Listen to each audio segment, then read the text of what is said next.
近排娛樂圈嘅熱門話題入面，陳妍希同陳曉離婚呢件事依然有啲熱度。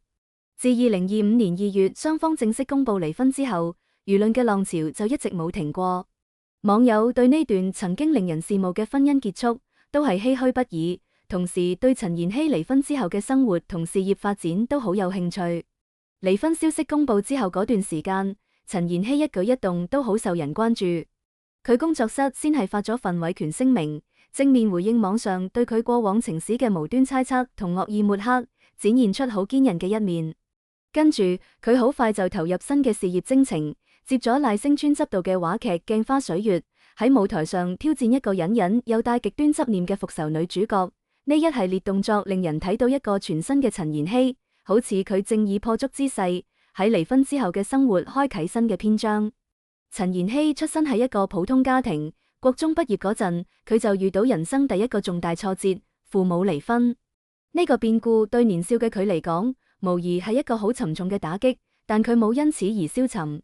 相反，佢決定同媽媽去一個新地方開始新生活，主動提出去洛杉磯留學，選咗營銷專業。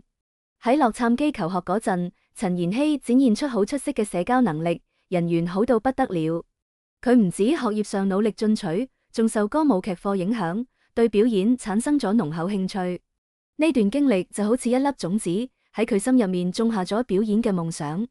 大學畢業之後，懷住對音樂嘅熱愛，佢返到台灣，立志要成為一名歌手。喺朋友介紹下，陳妍希識咗經紀人韓羅賢。喺韓羅賢搭路下，佢嘅戲劇約簽到當時台灣演藝圈知名製作人柴智屏手上。當時台灣演藝圈流行戲包歌模式，就係演員先出演電視劇，跟住再唱電視劇入面嘅插曲。陳妍希都係順着呢條路開啟自己嘅演藝生涯。2006年，陳妍希迎來人生第一部戲《換換愛》，同當時已經好有名氣嘅楊拯琳搭檔。雖然喺呢部劇入面佢只係配角，但佢憑住可愛嘅外表同討喜嘅角色設定，俾觀眾留下咗唔錯嘅印象，都算為自己嘅演藝事業開咗個好頭。不過演藝之路冇咁一帆風順，接到第二部劇嗰陣，陳妍希第一次做女主角就遇到好大挑戰，因為拍戲經驗唔夠，又唔係專業學表演出身，佢對片場走位、鏡頭等基本知識都唔熟悉，所以被導演連罵咗7個月。嗰段時間，佢陷入好深嘅自我懷疑，經常崩潰到質疑自己係唔係適合演戲。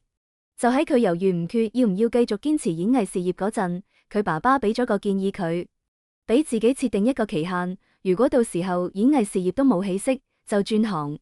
呢個建議就好似一盞明燈，為佢指明咗方向。2009年，電影《聽說》嘅導演鄭芬芬喺開拍前2週打咗個電話俾陳妍希，邀請佢挑戰一個聽障游泳運動員嘅角色。對於陳妍希嚟講，呢個既係一個難得嘅機會，又係一個巨大嘅挑戰。陳妍希好開心咁接受咗邀請，跟住去劇組面試。面試過程中，當面試官要求佢學狗叫嗰陣，在場嘅鄭芬芬都有啲擔心會令陳妍希覺得被羞辱。但陳妍希展現出好高嘅職業素養，好配合咁模仿咗狗叫聲。佢嘅理性、職業同好性格俾導演留下咗深刻印象，最終成功入組。為咗塑造好呢個角色，陳妍希付出咗好大努力。佢飲咗1個月蜂蜜檸檬水減肥，成功瘦咗10斤。喺片場，佢盡量用手語同人溝通，返到屋企就戴住耳塞，全身心去體驗聽障人士嘅生活。功夫唔負有心人，電影上映之後，佢憑住出色嘅表演提名咗金馬獎最佳新人演員。出道3年，終於喺表演上有咗實質性嘅收穫。但真正令陳妍希達到演藝巔峰嘅，係2011年嘅電影《那些年，我們一起追過的女孩》。呢部電影以4.1億新台幣嘅票房，直接打破台灣同香港嘅電影票房紀錄。陳妍希喺片中飾演紮馬尾嘅沈佳宜，成為無數男生心目中嘅夢中女神。佢亦因此提名咗金馬獎最佳女主角。而喺呢啲傾慕者入面，就有後來將佢娶返屋企嘅陳曉。2013年，新版《神鵰俠侶》嘅小龍女選角工作開始。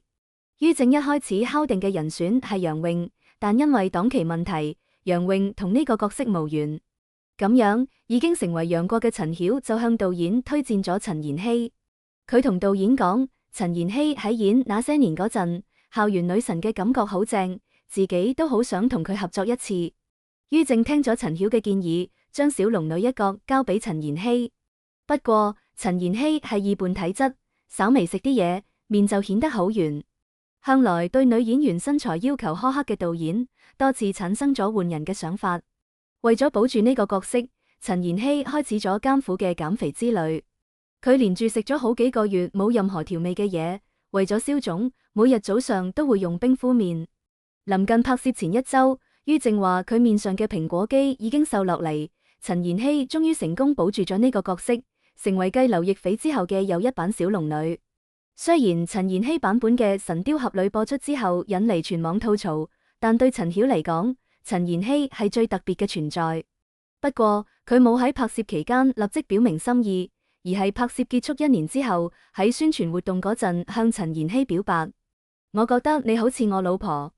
簡單一句說話，瞬間俘獲咗陳妍希嘅心。跟住兩人感情迅速升溫，戀愛、領證、結婚、生仔，一切都按部就班咁進行。值得一提嘅係，喺為陳妍希布置求婚驚喜嗰陣，陳曉特別按照陳妍希版本嘅小龍女嘅模樣整咗個雕像，擺喺為求婚而承包落嚟嘅遊艇上面。當年求婚嗰陣嘅甜蜜模樣，令網友紛紛被佢哋之間嘅愛意感動。陳曉單膝下跪嗰一刻，都成為佢哋兩人一輩子最難忘嘅瞬間。婚後嘅陳妍希同陳曉過上咗大部分情侶都向往嘅甜蜜生活。陳曉會為咗陳妍希幫佢試遍所有野菜，確保佢可以食到美味又合適嘅嘢。陳妍希都會唔厭其煩咁為愛飲咖啡嘅陳曉沖咖啡，兩人之間嘅互動充滿溫馨。身為活潑愛表達嘅雙子座，陳妍希每日都會同陳曉講一句老公我愛你。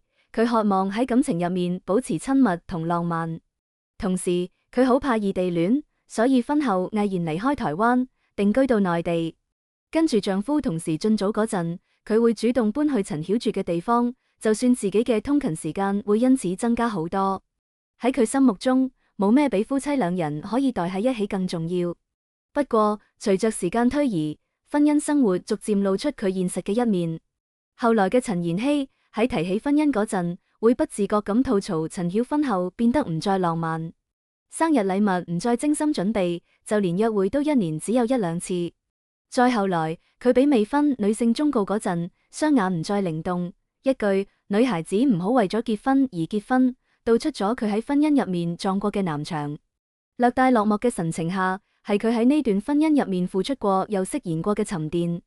2024年下半年，陳妍希同陳曉嘅婚姻就多次被傳破裂，各種小道消息喺網上瘋傳，引發網友廣泛猜測同討論。直到2025年2月份，雙方正式公布離婚消息，呢個消息就好似一枚重磅炸彈，喺娛樂圈掀起咗軒然大波。